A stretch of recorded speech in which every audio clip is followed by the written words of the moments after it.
What is going on, guys? Welcome to Greggles TV. In this video, we're going to talk about the Galaxy S23 Ultra and if you should upgrade. And we're also going to talk about everything that's new compared to the S22 Ultra. So without further ado, let's first talk about everything that's new so far. Now, everything we're going to talk about is rumor, because right now at the time of making this video, nothing is out, but we know a lot of stuff through rumors and news, and we're going to talk about those things and we're going to add them all up at the end of this, and I'll tell you, should you upgrade or shouldn't you upgrade from the S22 Ultra. So one of the newer things about the S23 Ultra, and probably one of the best things, is the new processor. So worldwide, it's going to have the Snapdragon 8 Gen 2 processor, which is an absolute beast of a performing processor. It's great with gaming, with day-to-day usage, should be good with battery life, should also hopefully be good with overheating your phone. It shouldn't hopefully overheat your phone. So it's supposed to be a really, really great processor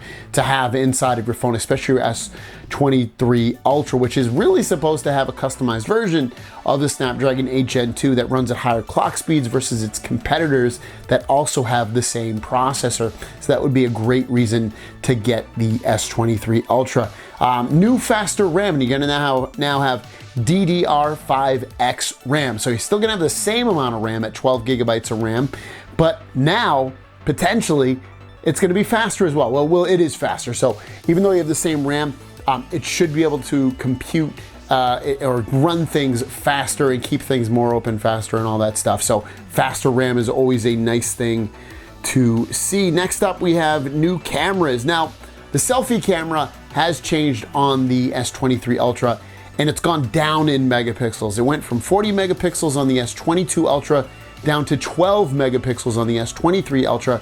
But from what rumors are saying, even though it's down to 12 megapixels, it's supposed to still take better photos and videos than the 40 megapixel selfie camera. On the backside, instead of a 108 megapixel camera like you have in the past couple of years or few years, for the S20 phones, you're now up to 200 megapixels on here, which would provide better photos, better with lighting, better with quality and all of that. And then to add on to that, there's a new mode coming out, or supposed to be coming out, ultra stabilization, so that when you take videos, it's going to be super, super stable. iPhone, other people have this too. They're built into GoPros basically. What it usually does is it crops in on the image so that you can get really, really crystal clear stabilization.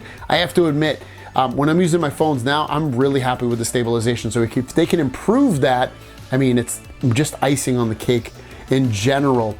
New software. So we're going to be launching with One UI 5.1 on the S23 Ultra. So it'll come with obviously a couple of new features. It probably won't be radically different looking, so don't expect that. But a couple of things here or there that are added, you can probably expect something along those lines. Next up, we have the power buttons and volume buttons are actually lower now. So instead of them having be higher up on the phone, they're now going to be a little bit lower so that you can reach better and you don't have to break your thumb or stretch, pull your thumb just to reach those things if you have smaller hands. So that is, again, another thing. Adding comfort to the phone overall is going to be a plus overall. Next up would be the display. So the display, what we're hearing is, brightness wise, it's supposed to be about the same as the S22 Ultra, which I believe was 1750 nits. And that's also what's supposed to be going on with the S23 Ultra.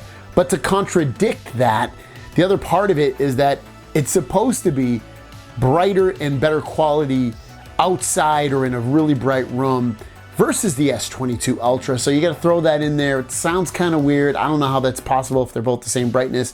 My guess is what we're going to find out is that the S23 Ultra probably is a slightly brighter display than the S22 Ultra, but we'll keep our eyes on that one. It's just not supposed to be the brightest display of a smartphone ever. It's supposed to stay with the iPhone 14 Pro Max as the winner. S23 Ultra would be second, I guess, but still have a really nice looking bright display. Next up, we have satellite emergency contact. So basically, iPhone already has this, the newer iPhones have it, so that when you're in a remote area, you have no cell signal and you want to contact emergency services through text, you can do that. It's supposed to be potentially coming to Samsung. Well, it might not, but it's something to throw out there. I've heard it not. So we'll just throw it out there that potentially that is one of the bigger changes coming to the phone. Colors for the phone, the S23 Ultra, cream, green, lavender, and black. Very similar colors to what we've seen in the past. The last thing that's going to potentially be changed, and I wouldn't consider this a good thing, is there's rumors of a $100 price increase for the S23 Ultra. If you're financing the phone, when you put that over a course of 12 months or a year, it's not that much money, dollars really, but it's still something to know that it's potentially going to be more expensive. Why? Because of inflation and other things that are going on in the market as well. Other than that, unless I'm completely missing something, and obviously I could be because the phone's not even out, a lot of the stuff is the same. Same display size, same 120 hertz refresh rate on that display, same charging speeds. You're gonna get 25 and 45 watt charging, wireless charging still 15 watts. RAM and storage amounts are basically the same. SIM card is still built into the phone.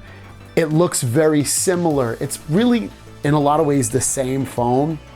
But when you factor all the things that I mentioned that are different / improved with the S23 Ultra versus the S22 Ultra, then it comes down to, do you need to upgrade? Are you having overheating problems with your S22 Ultra? I never did, but maybe you are, and maybe you're like, you know what? It's enough of an annoyance to want to upgrade to the S23 Ultra. I think that would be a great reason to upgrade. Beyond that, when I just look at some of this stuff, I mean, if you're a big photographer and you really want the best camera that Samsung has to offer, that would be a reason to upgrade. If you're getting an incredible trade-in offer from Samsung or your carrier to upgrade and you're really not paying anything to upgrade to the new phone, hell yeah, definitely upgrade.